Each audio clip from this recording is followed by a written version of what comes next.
We are live for the Conversations That Matter podcast. I feel like I owe it to you a little bit. I've been gone for a week. Some of you have wondered, where did John go? He hasn't posted anything for a week, and I am alive, so that's the good news. The bad news is I can't really tell you exactly why I was gone on YouTube. Not specifically. You have to read between the lines. It has something to do with a certain video that I put out on Brazil, and I'll leave it there. I requested an appeal from YouTube, and they denied the appeal immediately. And so here we are. I have a strike on my account, and I think that lasts until April sometime. And the rules are, I think it's I think 3 strikes you're out. I think the second strike you're banned for longer, but the first strike you're banned for a week. So here we are. You can go check out that episode on Rumble, by the way, if you really want to see what we got in trouble for. And I have tried to be careful. In fact, even in that episode, I was trying to be careful. But there are certain episodes that I've chopped up. Not many, but there are some that I've put information in them that's only for Rumble or is only for the audio podcast. And I have to leave it off of YouTube. It's unfortunate because when I started, this is the platform that was just obvious to me. Everyone seemed to watch YouTube. And at the time, maybe there were, and I didn't realize it, but I didn't know of, and it wasn't popular to know that there were all these various mechanisms for suppressing conservative content. So anyway, here we are, and I'm just glad to be back, though. So how's that sound? And there's a lot coming up for you, by the way. While I was gone, man, what did I do? I feel like I did a bunch of things. I've just a quick update for those who do support me and want to know kind of what I'm up to. I've been doing a lot of coordinating for the 1607 project. In fact, I did an interview the other night on a Memphis radio station with Brian McClanahan, and we talked about what we're doing, and so that's exciting, and it's going to be, pray for me, because it's going to be hard to coordinate all the various moving parts of this. There's people all over the country that I need to interview, and I'm trying to figure out the best way to do it on a shoestring here. But that's something, if you want to support it, 1607project.com. We'd really appreciate it. There's a little trailer there that explains more, and I'll talk about it more in the coming months, I'm sure. But got to do a little bit of coordinating with that, and I know more now about concupiscence than like a word that I hadn't even heard. At least I couldn't recall hearing about it. Like 2 weeks ago when Jared Moore came on the podcast, I was like, what, concupa, what? And now I feel like I know way more about it than I ever planned in my entire life to know about concupiscence. So we may talk a little bit more about that. I did, for those who have asked me about this, I did record a podcast a few days ago with Dr. Moore and Pastor Doug Wilson, and that is going to be airing, I believe, tomorrow. I'm going to put that out there, and so you can check out all of that and just see for yourself what position. Figure out, I guess, first what positions are being advocated, and then apply the test of Scripture and Orthodox theology. So anyway, that's going on. And I'm going to just open myself up to questions to this podcast. So I'll do that at the end more. I do have some material I want to get through. And it's important to me, I think I'm a niche here because not a lot of conservative Christians talk about this issue. And I think it's an important one because it's so intrinsic to our identity as a people. But we're going to talk a little bit more about the monument issue because several things have come up in the last few weeks. Kevin DeYoung with John Witherspoon and getting attacked for defending John Witherspoon because Princeton wants to take his statue down. We have the issue with Beth Moore and Jonathan Edwards, right? Beth Moore went after Jonathan Edwards, and you may not have seen it in articles if you read the articles, but if you looked on Twitter, most of the reactions that Beth Moore was commenting on to her post were people trying to say that Edwards is disqualified from any kind of recognition because he was a slave owner. He had racially insensitive views. And this is the common drumbeat. So we have to be ready for it. And I'm not going to say I have all the answers on everything, but at least I think I've tried to approach this question. And I don't see that attempt being made by hardly anyone else, at least on a serious level. And so it's one of the things that I sometimes will focus on, and this is one of those episodes. So we have the MLK statue that's been unveiled. I want to talk a little bit about that. I didn't know what it was at first. So I know what it is now. I know what they're trying to depict, but at first I was like, well, what are these hands, just kind of these giant hands? And let's see, what else? There was another thing. Oh, J. Gresham Machen. I'm going to show you a little clip from Reformation Bible College's conference, I guess it is, on J. Gresham Machen, or at least a seminar on J. Gresham Machen, and we're going to examine a little bit what's being said there. So that gives you a preview to at least the main topic for this particular podcast. But I want to let you know about this actually. So I'll tell you what the relationship is. I'm very transparent on this, but I want to tell you about a potential sponsor. The reason I say potential is because what I told the individual behind this website is that I would just for one time I would just talk about it on the podcast, because I believe in what she's doing. She's a mom that wants kids to have access to good books, and so she's curated a list of books, and this is, I think, good for homeschoolers. It's good for Christian schools. I mean, it'd be good for public schools too. And I'm not saying I haven't looked at every book, so I don't know if every single book is exactly what is going to suit your needs, but the fact that she's thinking outside the box and recognizing there's a big problem here, and she wants to address it by curating a list and saying there's all these big publishing companies, they're publishing a lot of bad stuff, but here's a few good things they have. That's what she's doing. And so you can go to Mud Hen Mama. It's Mud Hen Mama. How's that for a name? .com. mudhenmama.com. And if you go there, I'm just showing you the website right now. You can go to books. For instance, right here, it gives you a curated list of books at different grade levels, and including adult. And so if you go to, let's say you have a third grader, you click on the tab here, and there's all these children's books for third grade at the third grade level.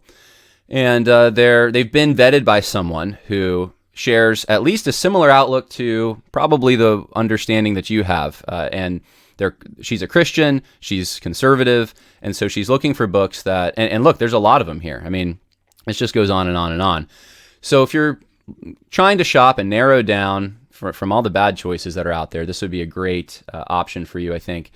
And that's why I wanted to give her at least one plug to just let you know, because I think it's a helpful resource. But we're going to, she is a sort of a sponsor, because we're going to do another plug hopefully next week, and I'll talk about it some more, maybe go into a little more detail on the website and show you kind of what kind of service is offered here and what potential exists for you, especially if you're a Christian school principal or something.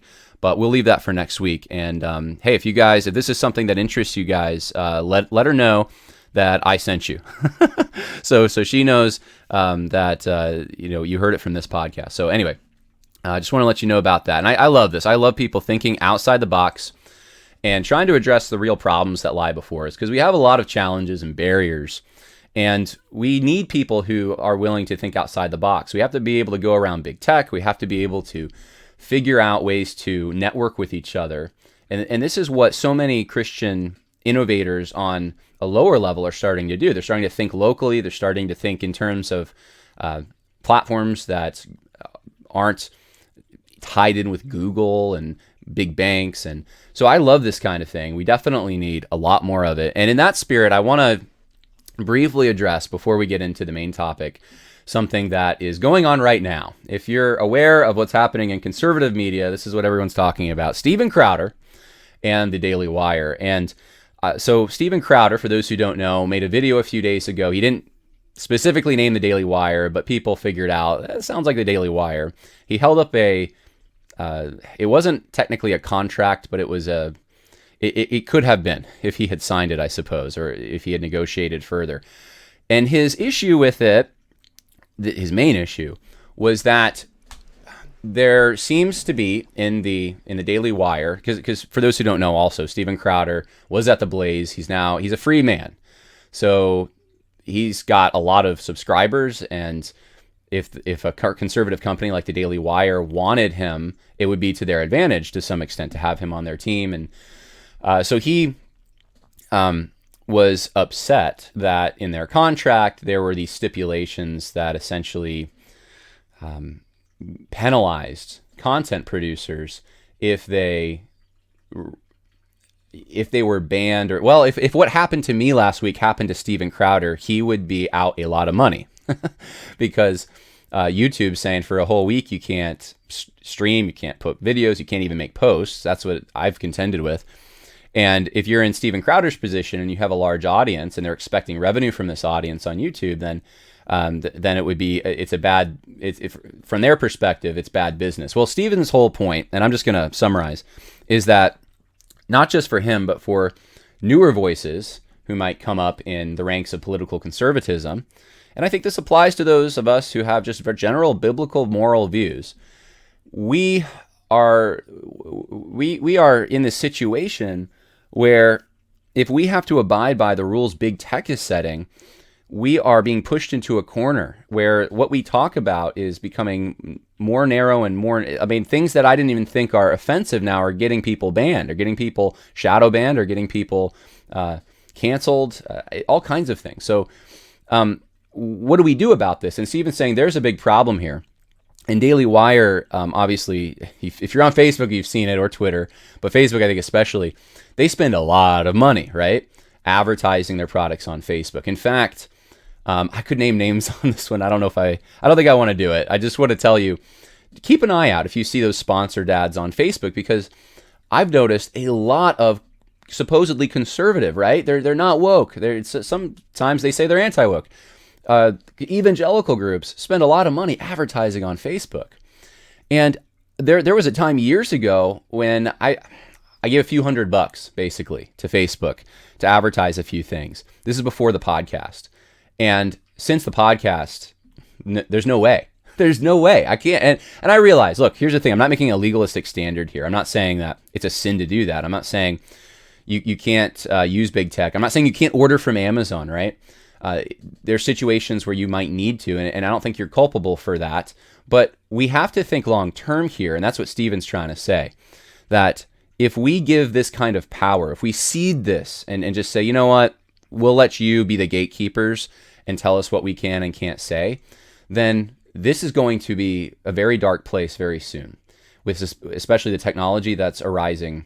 I don't know if you saw this new artificial intelligence thing you can talk to that will write essays. And professors are concerned that students aren't even going to write their essays. They're just going to go to this AI app and try to get the AI app to write an essay. And it's very hard to figure out if what you're reading, because it's grammatically correct, it's coherent. There's glitches, but that technology is going to get much better. And just the way that the government and big tech tend to already be in bed, and the way that they can monitor what we're doing is a concerning thought. And I'm not saying freak out and be Chicken Little here at all. These are exciting times to live in. It's exciting, though, for the innovators and for the people who are figuring out creative ways around this. And I think that's what Crowder is trying to say. We need that, not the model that says we rely on big tech in order to make a profit. And so I don't really have anything to say about Steven Crowder as far as the business end, whether or not that the potential contract that Daily Wire gave him was fair or not. That's not, for me, that's not the issue. And it's not whether Steven's even a good guy or if he's just using this to try to get more subscribers. That none of that is the issue. The central issue that Steven brings up, I think, though, is a fair one. That we do need to be thinking outside the box on this. And so I just wanted to weigh in on that because I've watched his video. I watched the Daily Wire, at least part of the Daily Wire's response. And then I watched his second follow-up, and I've seen other commentators on it. And those are my 2 cents on it. Okay, we have 65 people streaming right now. And the number is growing, and we're going to now jump into what I want to talk about today. And I want to say that I'm going to, for the patrons, give you access to a slideshow that I made maybe 2 years ago on this whole issue. And I'm not going to go over all of it again, but I tried to think very deeply about this issue of monuments. And this is during 2020 when everything is being ripped down, it seemed like.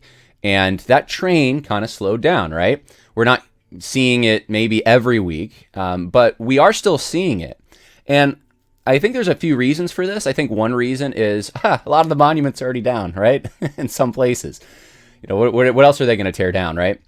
So that's part of it. And probably a bigger part of it is that people have to work now, and we aren't in this COVID situation where people are sitting at home getting restless and going out and doing vandalism and so forth. So that's another aspect. I think, though, we're still seeing this movement continue. And it's getting into areas that make political conservatives who didn't want to defend monuments that had any attachment to anything Confederate, whether it was a Confederate soldier or even someone who made a contribution in science but happened to be part of the Confederacy or something. The conservatives, I'm saying on a national level, were pretty, even though I remember this, the polls at the time in 2015, the majority of the population, I'm saying the whole population, was overwhelmingly in support of keeping statues around. But the political conservatives, you can attribute any motive you want, but for some reason they saw writing on the wall and they said, we're not going to defend this. But now it's getting into these areas where it's like they're even getting very uncomfortable. And I think because they've ceded the argument to the left, they don't know what to do. Man, we're taking down monuments to founders of our country now. How do we defend these? Because they're using the same logic. They're saying, well, this person, this is what they thought about women, or this is what they thought about minorities, or this is their economic situation. They own slaves. These are the kinds of things that are continuing to take down people from the past. And it's getting into every area. It's not just political. It's getting into, and it's not just statues, right? It's getting into other areas, which I'll show you today. And the central question, or the central issue in my mind in this whole thing, is one of identity. That's what's going on here. We're changing our identity, and this happens during Chinese Cultural Revolution, right? It happened. It happened during the rise of the Bolsheviks, and when the USSR fell, it happened again in a different way, right? The symbols that were there previously had to come down that challenged the prevailing narrative. And then when the USSR fell, some of those symbols, Soviet symbols, came down. And some of these, I've pointed out before, were almost godlike, right? They weren't, they were more idol than statue. They were idols to, and you can tell that by the human scale, right? Human scale is a very important, I think, part of this. It's one of the reasons I've said I think the Lincoln Memorial says it communicates something different than the Jefferson Memorial communicates if you go to Washington, D.C. The Jefferson Memorial communicates, if you go into the little rotunda there, it's more on a human scale, that this is someone to be elevated, to be looked to be admired, who had great accomplishments, but a man. The Lincoln Monument is much bigger, right? This isn't a man anymore. This is someone who's enthroned in a Roman pantheon, a Colosseum, or not a Colosseum. I'm blanking on the word for that particular architecture. Someone put it in the chat here. Anyway, Lincoln's seated in this classical Roman setting in which he looks like a god, right? Because the human scale is so big, and so there's all these different ways art affects us that we don't think about. That you feel it, right? You feel the grandeur of it when you're there. You're in awe, and sometimes you don't know exactly why. You just know it's big, it's looming, but it's because in relationship to you, it's big and looming, and it's in a setting that's meant to make you feel a certain way about it. There's all kinds of things that factor into what's being communicated by a piece of art, and I don't pretend to know all of them, but when it comes to art that's in public, these are some of the things that we have to think about. And as Christians, I think we have to think about that. How do you determine a difference between an idol and a monument? I mean, Scriptures has monuments in the Old Testament. Now, they're not statues, but they're piles of rocks. They're things that they'll show the boundaries between land. They have these important qualities to them. They have a social identity they confer. They give us or at least they help us remember things about our past that are significant.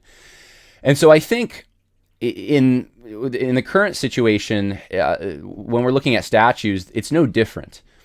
These things are conferring an identity to the people that live in the regions in which they were erected, whether that's local or national or just regional. These are figures, these are achievements, these are significant things. They're significant things. And of course, every person that's honored, it doesn't matter who they are, by a holiday or a statue or their name's on a building, every person is going to be a flawed person on some level, right? Because if you're a Christian, you believe everyone has original sin, which means that we all commit sins. And so you can find sin in everyone.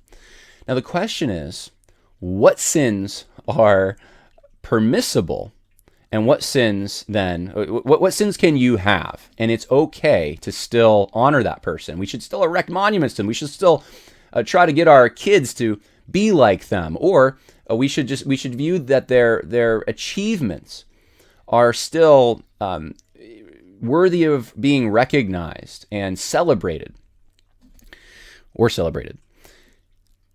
That's, you can have certain sins and still have those things. But other sins or other failures, they might not even be sins. They just challenge the prevailing narrative. Those are unacceptable. And a private letter once that showed that this person had views that aren't in keeping with today's views on race. Oh my goodness, right? That person, even though no one ever thought of honoring that person for those reasons, or that was not that wasn't even part of the achievements. People didn't even know about it, right? It was private. Now that's used to disqualify someone. And the slightest variation. So I want to get into some examples of this, and we'll talk through them as we go. And again, it's important for patrons. I'm going to make available all my thinking on this, at least my comprehensive approach, in a PowerPoint slideshow. You can actually go see the episode. It's from 2 years ago. I don't remember the title. Something to do with monuments. Anyway, you can find it on YouTube. Probably easy to just Google my name and monuments, and it'll probably come up. I think it's called the Monument Debate, if I'm not mistaken. So, all right. So anyway, let's go there. Oh, I forgot to announce this. Now that I'm looking at my browser here. So, Richard Weaver, someone else who, by the way, I think is probably getting the same cancellation treatment. Richard Weaver, Ideas Have Consequences discussion is going to be this Monday. If you're a patron, and it's this Monday, by the way, because I couldn't. It was supposed to be last Saturday, but for obvious reasons, I couldn't do it. So this Monday we're doing it, and I think what I'm going to do is I'm going to let patrons be part of the chat. They're gonna get a Zoom link. If you're a patron, you get a Zoom link, and you can come on the chat and ask a question, and we'll interact. I don't know how this is going to go. I've never tried it, but we're going to try it. And then I'm going to let the live stream, everyone can see the live stream. And I think what I'll do is I'll turn off the live stream at a certain point, and then maybe for half an hour or so, it'll just be with the patrons. But we're going to do a long live stream on Ideas Have Consequences, which is a book that everyone should be familiar with. And that's coming up. But the situations I want to talk about start here. This is from right after Christmas. This is right before New Year's. Kevin DeYoung defends statue of slave-owning theologian, right? This is how we even phrase it now. It's not even founding father. It's not... none of the contributions that John Witherspoon made make it to the adjective on this title, because slave-owning becomes the thing that he's known for now more than anything else. That wasn't what he was known for at all. That wasn't why he was honored. That's not why a statue was ever put up of him. But now that's the thing that everyone needs to know. So Kevin DeYoung defends statue of slave-owning theologian at Princeton University, resulting in social media backlash. And here's part of the article. It says, controversy surrounding a statue on the campus of Princeton University has sparked fresh debate about how evangelicals should remember significant figures in the movement's history, their theology, and their complicity in the institution of slavery. Installed in the front of the East Pine Hall in November 2021, the statue in question depicts John Witherspoon, a founding father of America and influential leader in the history of Princeton University and the American Church. One of the signers of the Declaration of Independence, Witherspoon played a pivotal role in establishing the philosophical and political framework for what would become the United States of America. Additionally, Witherspoon was a local church pastor. He served as the 6th president of Princeton for a quarter of a century. He has been credited with bringing the school back from the brink of financial collapse. All right, so there's much more that could be said here. Some of the founding fathers were under his tutelage. He is credited with bringing Scottish common sense realism to the United States, and that became one of the things that justified or led to the American Revolution. So his contributions are immense. We stand in his shadow, right? But he was also the slaveholder of two people. He advocated and voted against the abolition of slavery in New Jersey. Let's see, what else does it say? Here's the language. Suggested language, I guess, for the updated monument. So I'm not clear exactly on whether they're trying to remove this or they just want to contextualize it. But it says John Witherspoon, Princeton's sixth president and founding father of the United States, had a complex relationship to slavery. It's complex. Though he advocated revolutionary ideals of liberty and personally tutored several free Africans and African Americans in Princeton, he himself owned slaves and both lectured and voted against the abolition of slavery. So we just talked about that. So they want, at Princeton, I guess, the commemorative plaque to be replaced with a memorial that reflects on the different aspects of Witherspoon's life and legacy. So in response to this, and this is where it usually starts, this is the kind of thing, if you go to D.C. and you want to look at our founding documents, I want to see the Declaration of Independence, I want to see the Constitution. So you go to the National Archives, those of you who have done this know what I'm talking about, you're going to have to walk through, and by the way, any Civil War battlefield is like this too, and now it's almost everything, but I know the Civil War battlefields were the first ones to do this, that I recall. You have to walk through a maze of interpretation first, that by the time you get to the Constitution, the document, you're basically thinking, well, this, if you're a woman, this wasn't made for you. If you're a minority, this wasn't made for you. This was made for rich white landowners. And that's the only significance it has, and what a terrible document. And this before you even get to the document, right? And I know every Civil War battlefield, pretty much, if the National Park Service runs it, it's required to do something very similar. Like the first, you'll notice it's the initial presentation is all about, it'll be the causes of the war, but it reduces it all down to slavery. This is a moral debate between those who wanted to perpetuate slavery and those who wanted to ameliorate, get rid of slavery. And so they take actually an issue that is complex and simplify it. And then that colors your understanding of the rest of the battle. It didn't used to be like that. For those who don't know, who are younger, it didn't used to. You'd go to a battlefield and it would be about the battle. But things are changing in every arena. And so John Witherspoon, this is one of the first things that happens. And I would note that if you look at the Civil War battlefield example I gave, that happened, I don't know, 8 years, 10 years maybe, before the monument started coming down. And that is my prediction. I think maybe it'll move faster with the internet. I think we have 8 to 10 years with the founding fathers. And some of them have already come down in super liberal places. The murals have been destroyed. Liberal churches have taken down their statues of George Washington. That kind of thing's already going on. But I'm telling you, I think it could be like we saw in 2020. Maybe not as aggressive unless we have the same conditions with having the stay-at-home order. But we're going to have the same spirit. And that's my prediction. That's how much time I give it, because we've seen this happen before. So that's what they're doing. And to Kevin DeYoung's credit, he wanted to write an article to try to show the positive contributions of John Witherspoon. And it's a narrative issue. It's, what you're saying about him, these aren't the things that we honor him for. The things that we honor him for are these things, right? That's pretty much the gist of it. This is what Witherspoon says. DeYoung says, Witherspoon allowed that it was not necessary to free men already in a state of slavery because this would make them free to their own ruin. Still, it is very doubtful whether any original cause of servitude can be defended, but as legal punishment for the commission of crime. So it's not the most rousing defense, perhaps, but at least he's noting that John Witherspoon had possibly good motives here. His opposition to making slavery to whatever it was. Did they say emancipation? I think they said making slavery illegal in New Jersey. His opposition to that had a good motive. That's what Kevin DeYoung's trying to say. And so, this is more complicated, and you can't just broad brush, which I do agree with. So that's Kevin DeYoung. Now, here's the thing about Kevin DeYoung. I told this to a bunch of folks, including like some folks you might even recognize. Like I mentioned this to AD. I said, I'm having trouble having some compassion for Kevin DeYoung on this because he's being attacked brutally on Twitter, and he was, especially a guy named Dwight McKissick. I mean, it was amazing to me that on Twitter, Kevin DeYoung, if you're just going by Twitter analytics, Kevin DeYoung lost, right? And I realize Twitter's left-leaning, but Kevin DeYoung's argument here was not accepted by the majority, we'll say. They accepted Dwight McKissick's at least when I looked last, there was a lot more likes, and the interaction on Kevin DeYoung's was a lot of it was opposition to what he was saying, and basically it's that the narrative is that because he owned slaves, end of story. You can't discuss anymore. That's it.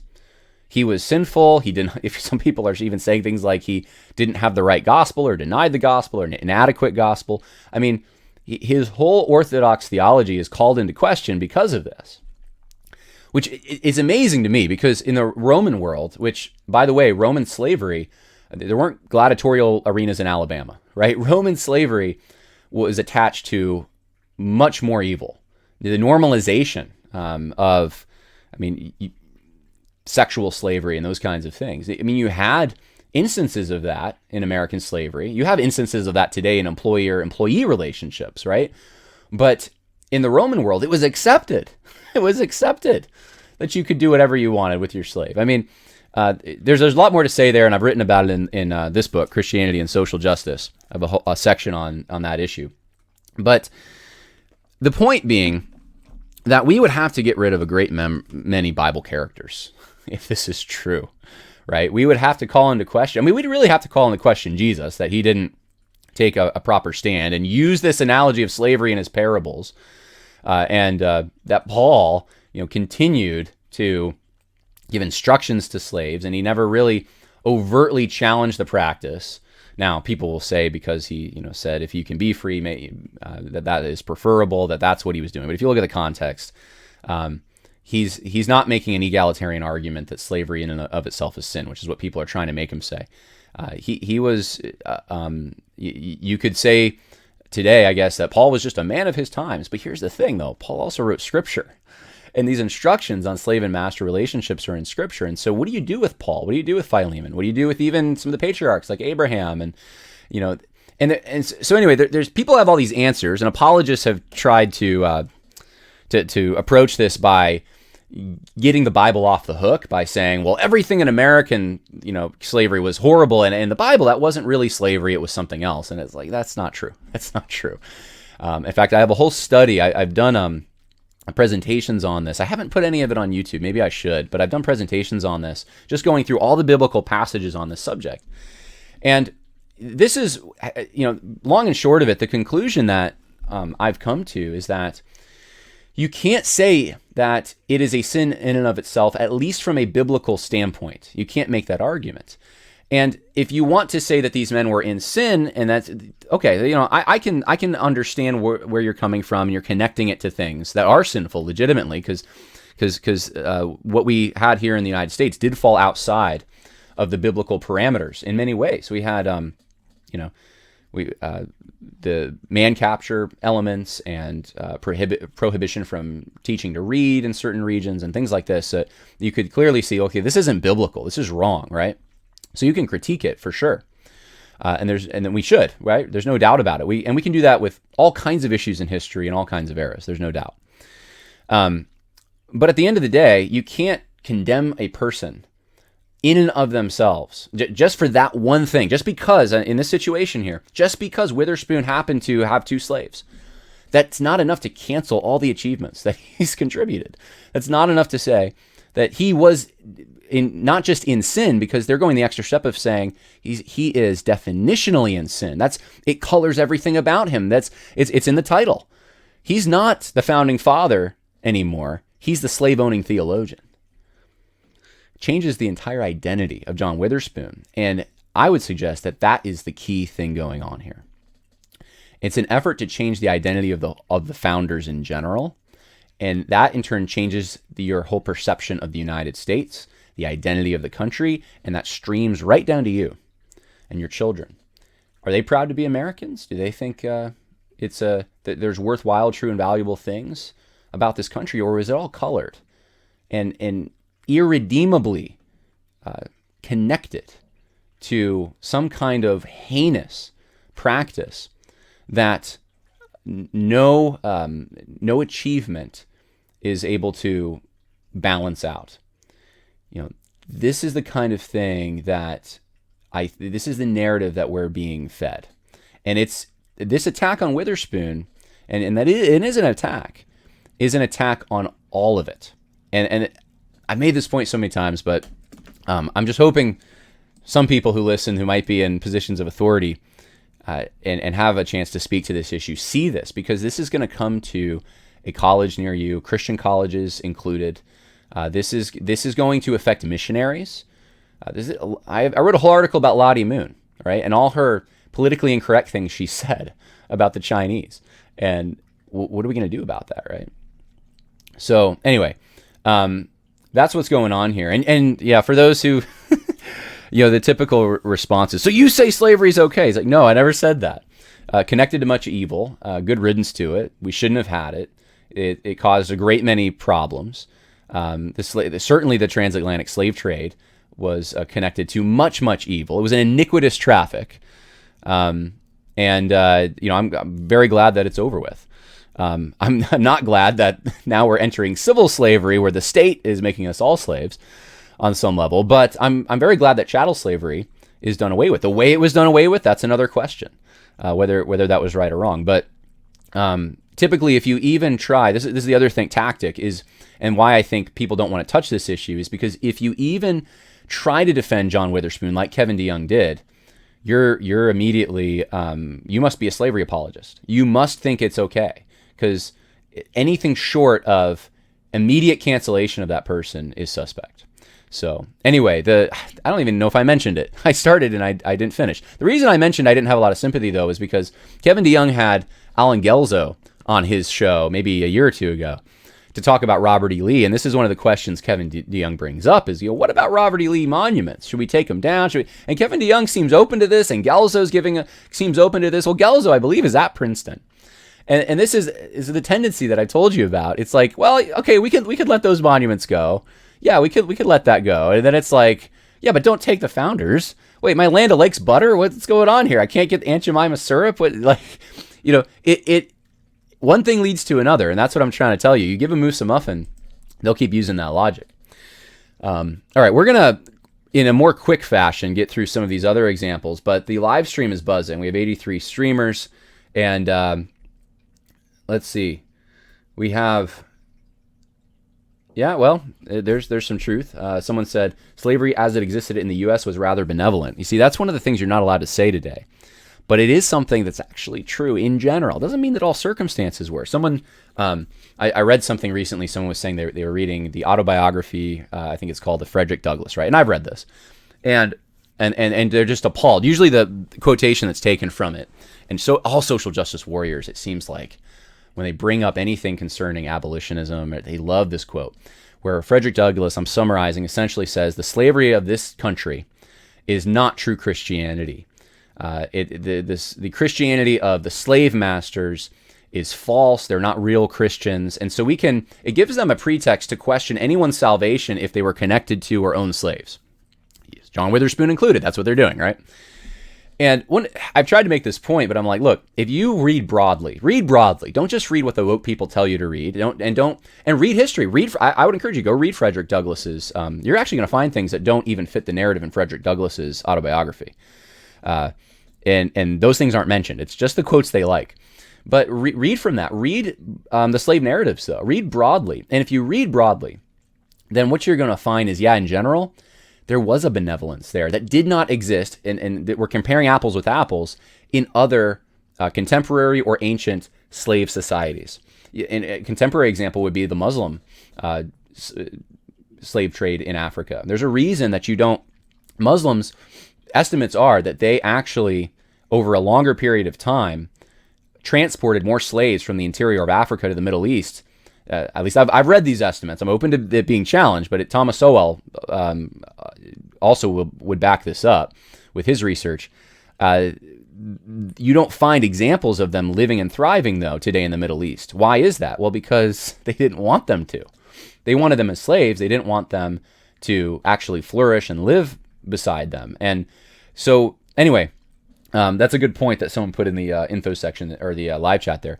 Let's watch this. We're going to move on now. This is 4 days ago. This is at Reformation Bible College, 2023 Winter Conference. And who is this that's talking here? Because I don't recognize this person. John Tweedale. Tweedale? I hope I'm pronouncing his name right. All right.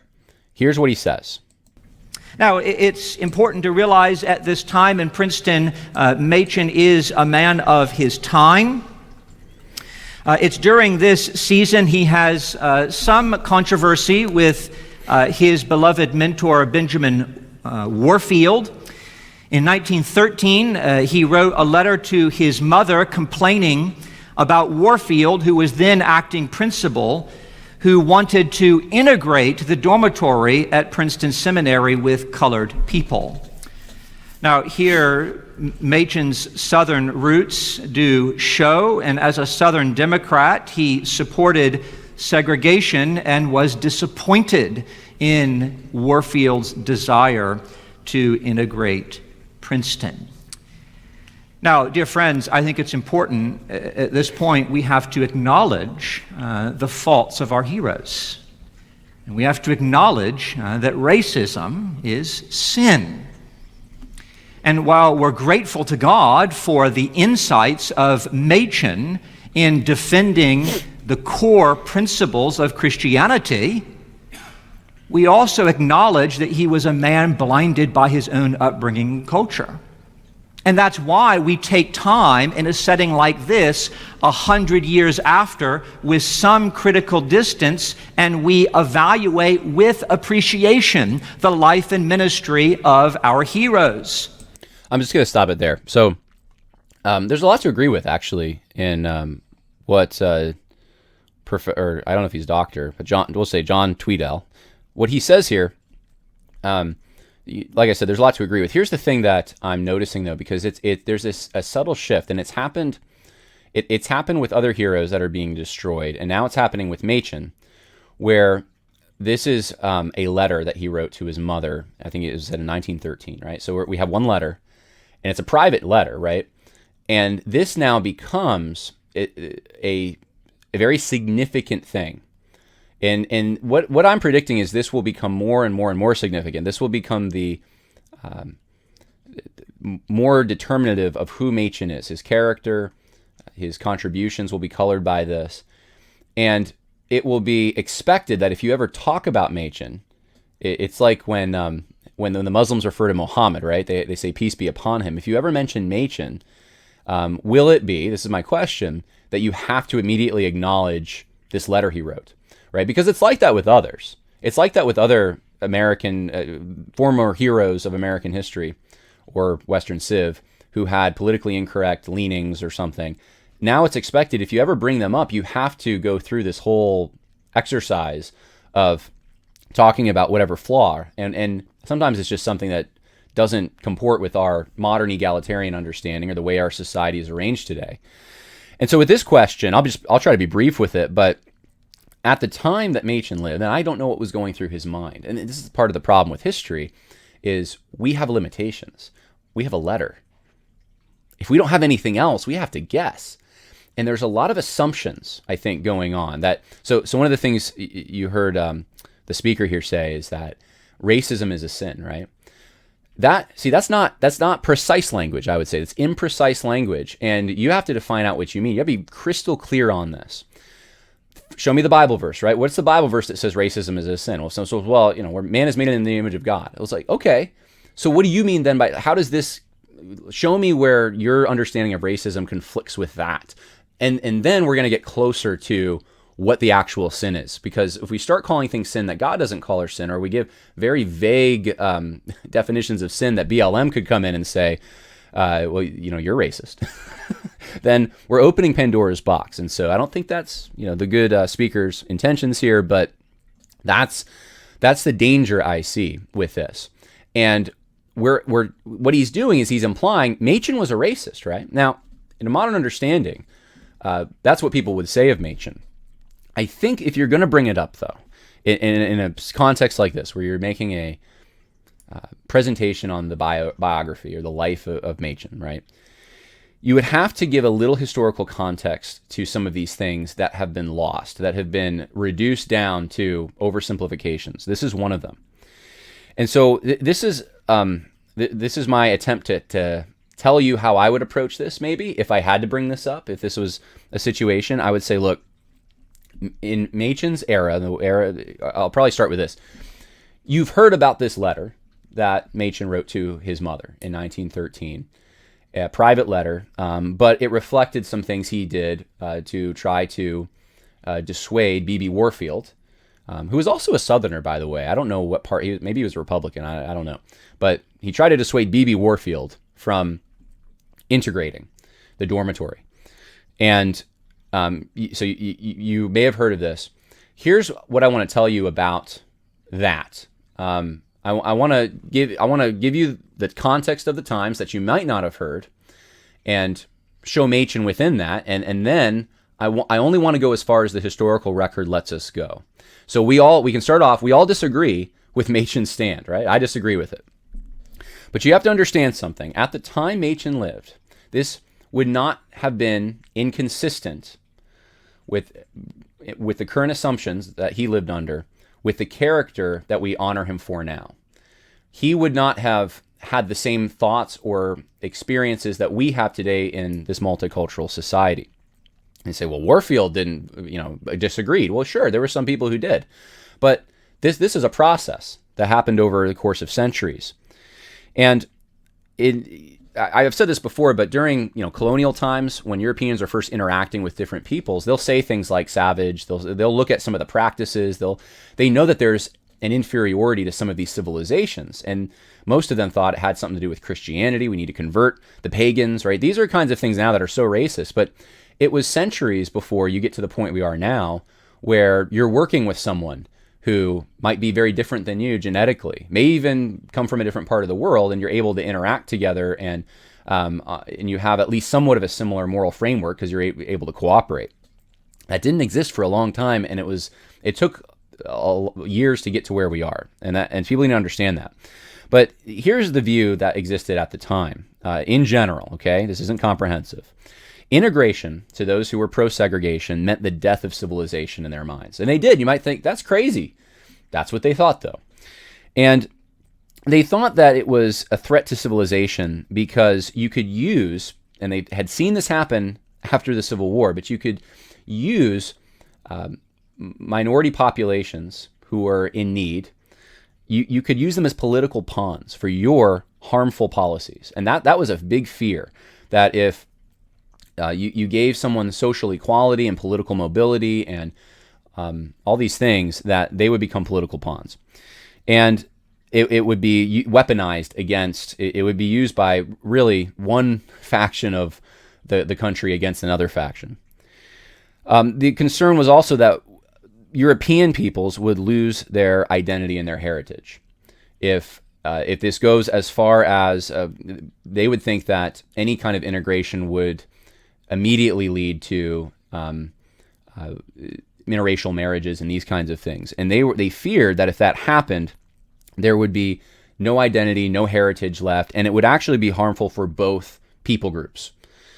I'm just the messenger. I'm not telling you I agree with any of this. I'm just telling you this is what was commonly thought at the time.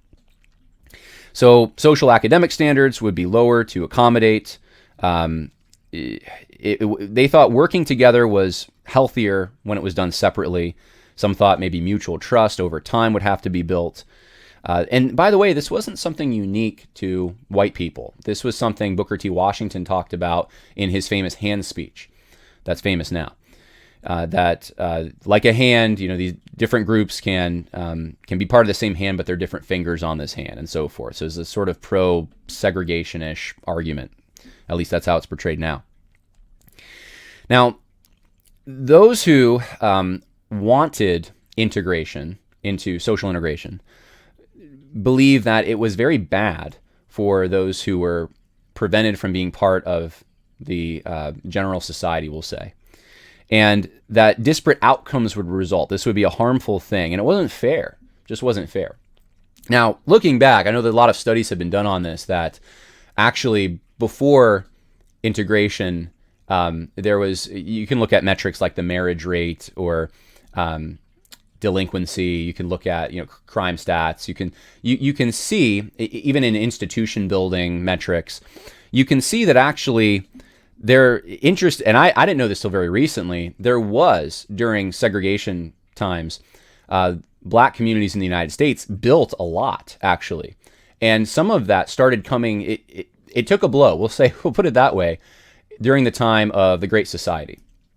I find that interesting. Now, I don't know what to make of that completely, but that's they didn't have the benefit of having the information that we have now and trying to examine it and figure out what is best for everyone. Now, obviously, I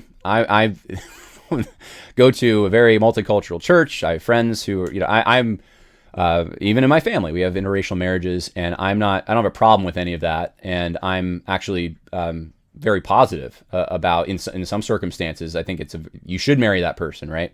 So I don't agree with Machen's view on this. But at the same time, I can also look back at Machen in the time period in which he lived, and I can say, look, any inclination that Machen might have had to potentially see minority peoples as less than human would be wrong. I don't have evidence of it, though. I have a letter. I can't draw from the letter, at least so far, and I've only seen quotes from this letter because I don't know I can't find it. It's in an archive somewhere, but I have no evidence, at least, that that's what Machen thought, right? That would be wrong, though. That would be sin if he did. If he took that scientific racist approach, as well, they're less than us, they're animalistic or whatever, obviously, completely out of step. There's no question, right? Would that be enough to overturn some of his other things? I don't think so. Machen was actually very critical, I believe, of Darwinism. So I don't think Machen believed that. I'm sure he believed that every person was made in the image of God. If Machen, I could look back and apply biblical standard and say, if he believed that, let's say, we shouldn't even look out for the welfare of our neighbor, okay, that we don't, minority people, that we don't care about what they are going through. We only need to look after our own interests. If that's what he said, that would be wrong, and I could show you Bible passages to prove it, right? Now, you might say that, well, just him opposing integration means that he believed that. Well, I don't know. I don't know exactly what his motive was in all respects on this. But if you were able to show me where he made a statement like that, I would say, yeah, well, he was sinful in that. But I don't know. If he suggested that minority peoples were incapable of following God, they have a sinful inclination that we don't have, right? This is what the woke people are doing today. White people are more sinful than us. They have white privilege, and they get away with things, and there's a sort of righteousness that minorities have. It's flipped. But if he had the opposite of that, if he thought, well, minority peoples they're just bad, they have a weakness that they're more sinful and not capable of following God's law, I can show you Bible passages that would condemn that as sinful and not in keeping with biblical teaching, right? These are all clear things in Scripture. And we can be open to the possibility that Machen may have fallen into one of these categories, right? Or maybe a category I'm not thinking of that's sinful. But what we can't do is start saying racism is a sin, Machen was a racist, therefore Machen's legacy is tainted because of this. If we start off that first premise with racism as a sin, I'm guaranteeing you, this isn't going to just be Machen. This is going to be anyone who lived before 1975. This is going to be, the net is going to be spread so wide, you wouldn't believe it, because that is a very expanding definition. And the Generation Z, I'm amazed at what they think is racist and therefore worthy of cancellation. Things that are innocuous. Now, this isn't innocuous, but this is where that logic leads. And so, to put a cap on it, I would just say that Machen has a personal letter to his mother at this time. This isn't what we honor him for. If you have to address it, this isn't what we've honored him for. These aren't the significant achievements that he's made, and we don't fully know his motivations for this. He may have thought that he was doing the best thing. That was the best outlook or social arrangement for both parties at the time in which he lived, because many people thought that. And he may have been mistaken about that. But being mistaken about something isn't the same as sinning. And I hope everyone can see the difference here and interpret things charitably I want to interpret things accurately, right? But interpret them charitably where we don't have all the information. All right. So I wanted to say that about this particular situation and just kind of warn you that as we're treading on these minefields, we have to try as best we can to be very careful, because one blows up and it signals there's a chain reaction. Are we going to start changing Machen's name? I mean, that's already happened to people like Dabney, I know, and I don't even know who else, taking his name off of things.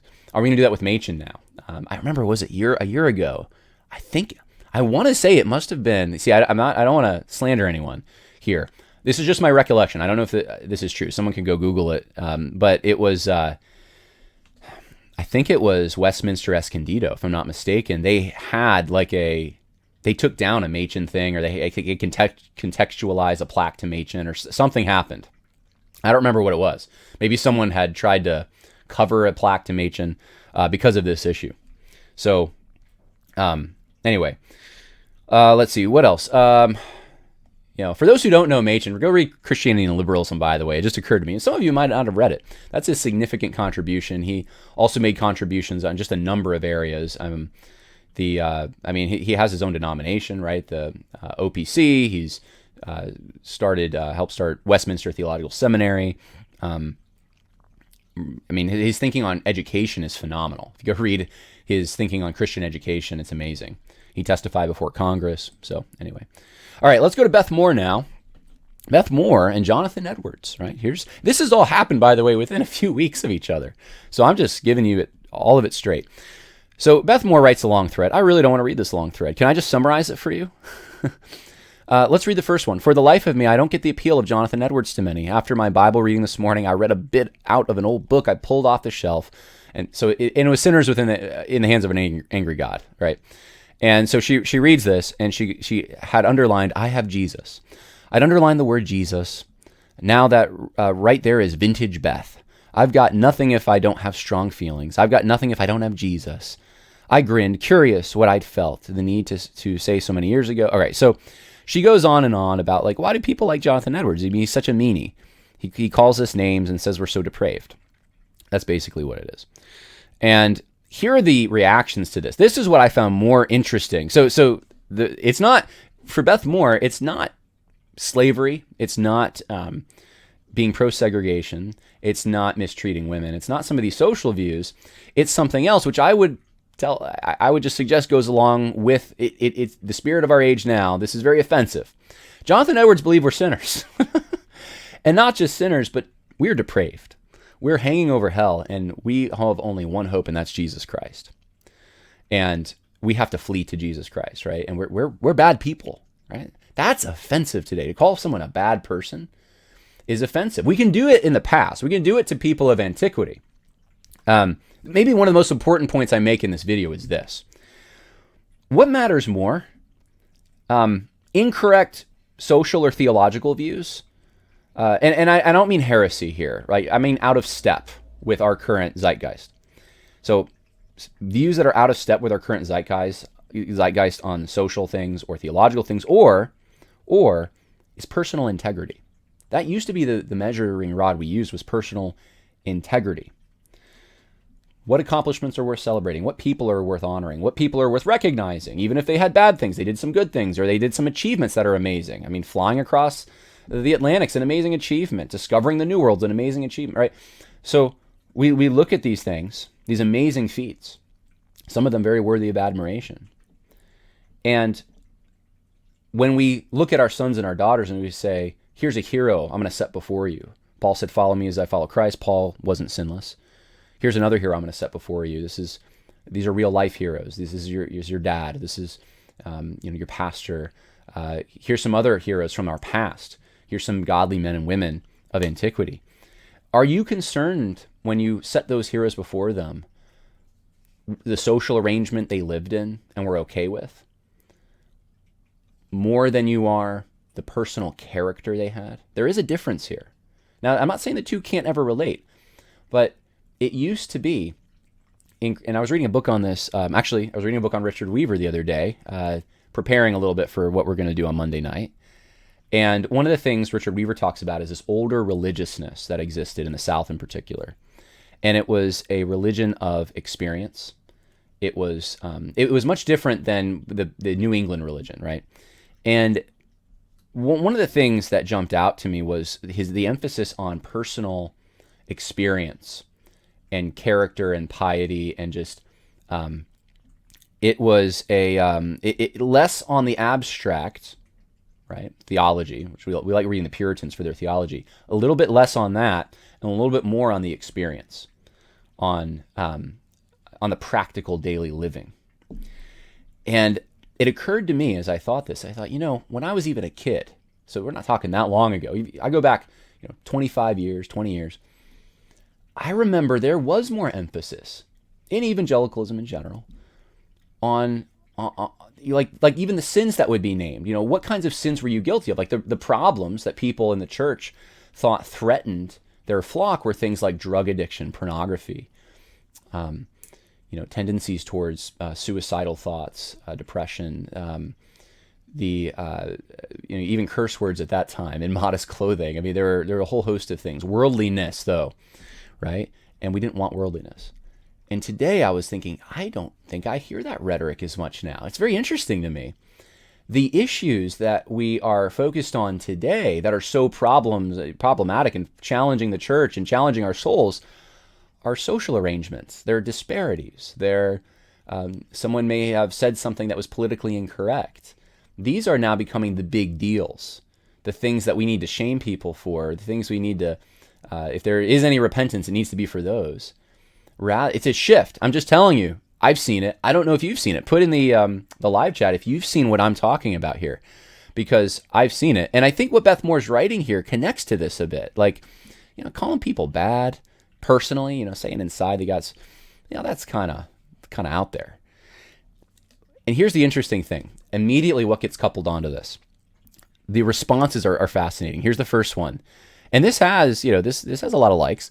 The thing that always confuses me is the part about us dangling spiders over fires. Like, I don't care for spiders. Oh, no, this isn't the one. Oh, yes, it is. Okay. I don't care for spiders, but I'm not torturing them either. Jonathan Edwards. Ready? Slave owner and sadist. Yeah, that's right. The slave owner thing has to be thrown in there. That this is, what do you expect of a guy who owns slaves? Of course he thinks that we're totally depraved. I mean, he's just a bad guy. That's how it came out.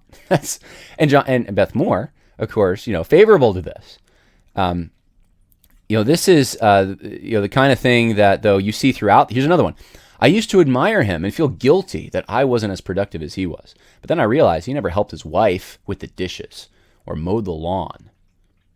I could write so much more if I were a chauvinist slaveholder. And Beth Moore says, Bob, yes. Yes, Bob. So wise. So wise. I mean, if it makes you feel good to rip down genius men from the past who made contributions you will never come close to and benefited people in ways that you probably you'll never be able to benefit them. He's a giant. Okay, Jonathan Edwards, he's a giant. And this is the kind of thing I think this is the key. This is so much of what I think is going on with this whole monument issue. It makes us feel good to rip down men from the past with these great achievements, because it makes us feel like Bob here. Man, I don't feel so bad about myself because, despite all those great achievements, they were terrible people. They didn't help their wives with the dishes. I'm a good person because I help my wife with the dishes, even though I don't produce great theological works. Now, how do we know Edwards didn't do that? Well, he had slaves. He had people probably helping him do some of these house management tasks, but we don't know to what extent he participated in those tasks. He had a hard life, way harder than ours. I mean, you had to chop wood, which meant you had to cut down a tree, and you didn't have chainsaws to get fire to heat yourself in the New England winter. We have a truck that comes and puts gasoline into our furnace. I mean, that alone, look at the time that you're saving with that. So, well, I don't have slaves doing my work. Yeah, you know what? Your life is a whole lot easier than someone that even had slaves 200, 300 years ago. You have mechanized things that do all this work for you that used to, it blows my mind, but it makes Bob feel better that he's not as productive. And this is where we're at. This is why I think it makes lesser men feel good about themselves to rip down greater men. That might be all there is to this. That might be what's going on. And under the new paradigm of virtue signaling, where you can just show your virtue online with a Twitter post, but you don't really have to do anything, and you can be a good person because of that. Man, that's really appeals to our ego. doesn't it? So easy to be good. So easy to be good. And it's so easy to rip people down who deviate and feel good about yourself and bad about them. All right. Well, let's... Oh, I have more. That's right. Wouldn't be complete without this. So what kinds of heroes are being elevated now? Well, here's one. Boston's new MLK statue. And the controversy now, this came out today, is it raunchy? And I have to be delicate. Kids might be in the car. But some people are saying that this is the statue, depending on what angle you look at it from. It might look like an inappropriate thing. And I'll leave it there. And I can see why someone might think that. And the reason I can see it isn't because it's been suggested to me. I didn't think that at first. But it's not because I have a perverted mind. It's because it's a weird statue, guys.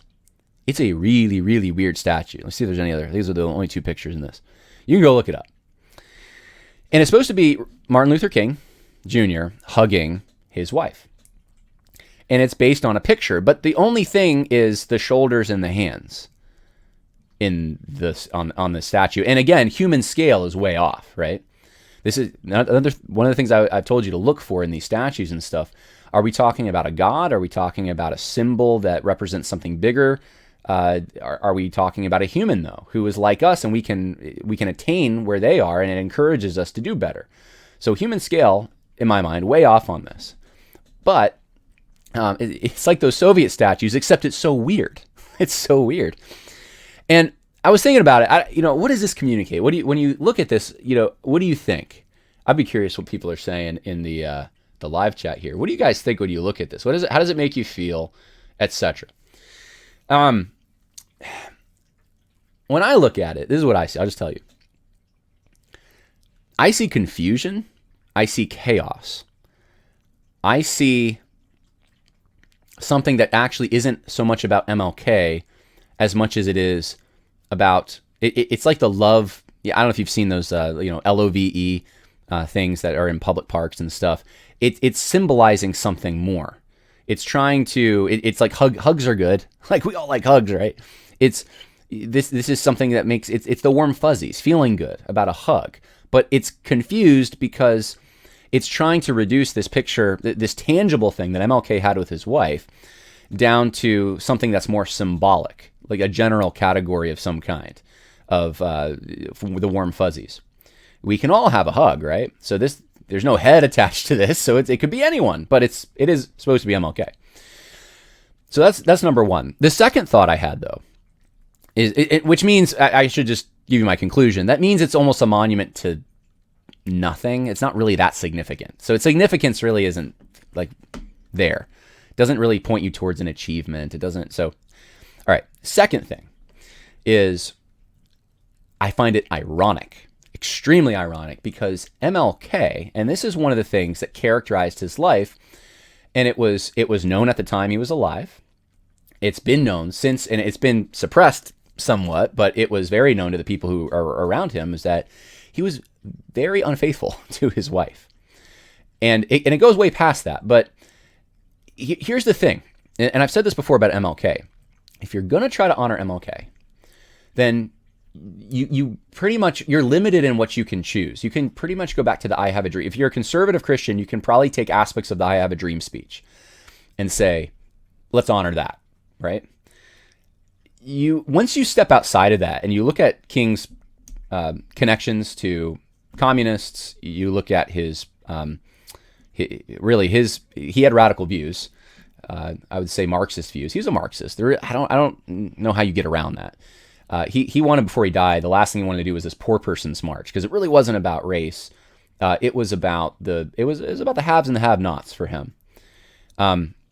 There's a lot of things about MLK that get that his views on certain, I think his views on like Jewish people, some of the things he said, though, you don't bring those up, because that would cancel anyone who's conservative. But you don't bring those up. You don't bring his infidelity and his Me Too moments. You do not bring those up. His plagiarism, which is well documented, you don't bring that up. If you're a Christian, you don't bring up his heresy, and there's a lot of it. And yes, it goes to late in his life. It's not just his dissertation, right? There's all these things so here's the question, right? Again, his views on social arrangements we find acceptable today. His character, though, stunk.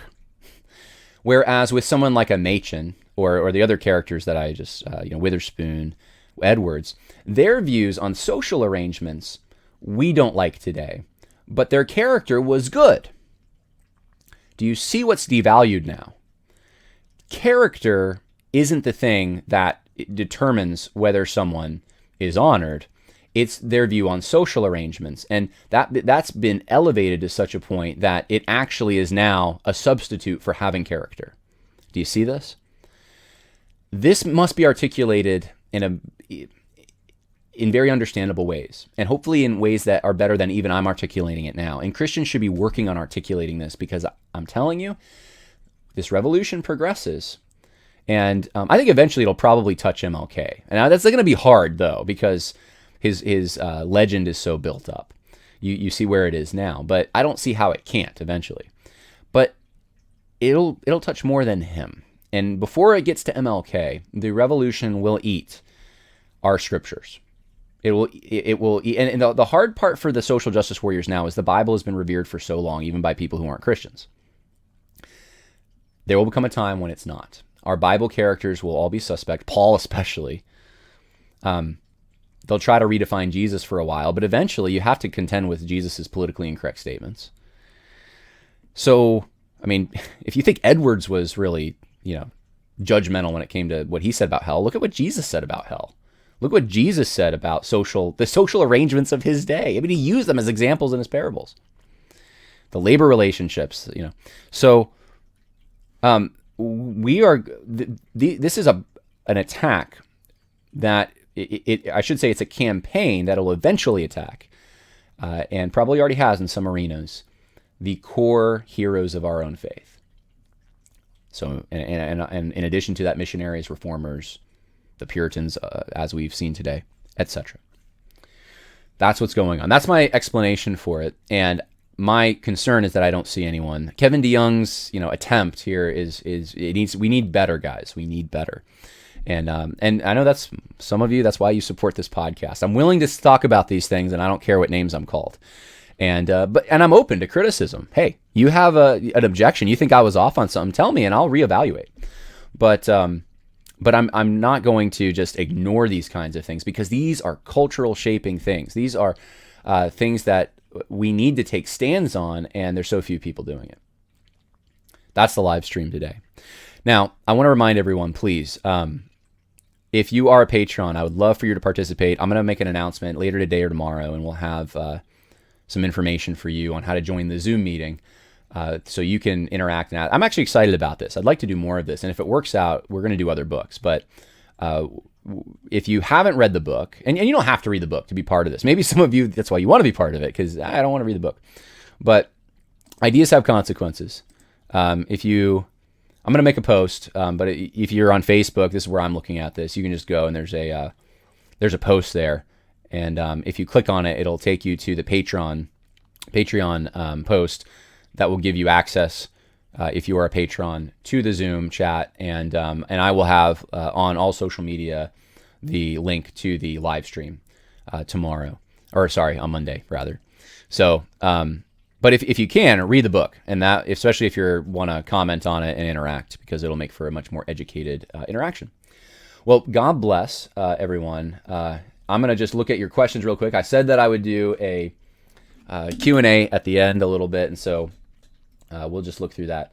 Man, a lot of comments on here. Yeah, Machen was bold and brilliant, as Jimmy Starfish says. That is very true. This is a good quote. Jeffrey Prado says, everyone in history was a product of his time, except us. We know everything, certainly more than those silly dead people. Yeah, that's pretty much there's actually a quote. Can I read it for you? That's very similar. You made an observation that's very similar to Richard Weaver. Richard Weaver said, amnesia as a goal is a social emergent of unique significance. I do not find any other period in which men have felt to an equal degree that the past is either uninteresting or is a reproach to them. When we realize the extent to which one's memory is oneself, we are made to wonder whether there is not some element of suicidal impulse in this mood, or at least an impulse of self-hatred. Richard Weaver. Yeah, the presentism. Yep, it shows the difficulty of presentism. Viewing the past through today's filters. It is a difficulty. It's actually a fallacy, technically, in historical discipline, in historiography.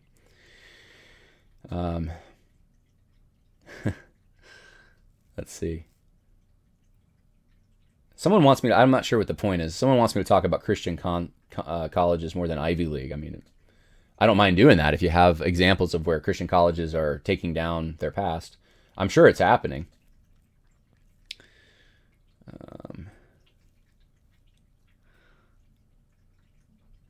Well, most of these comments are just very positive.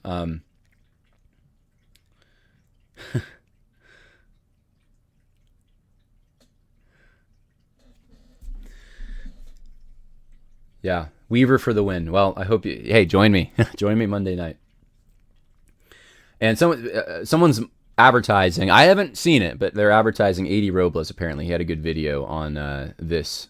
It's 10 million, really? So put in the chat. It's this $10 million bronze atrocity.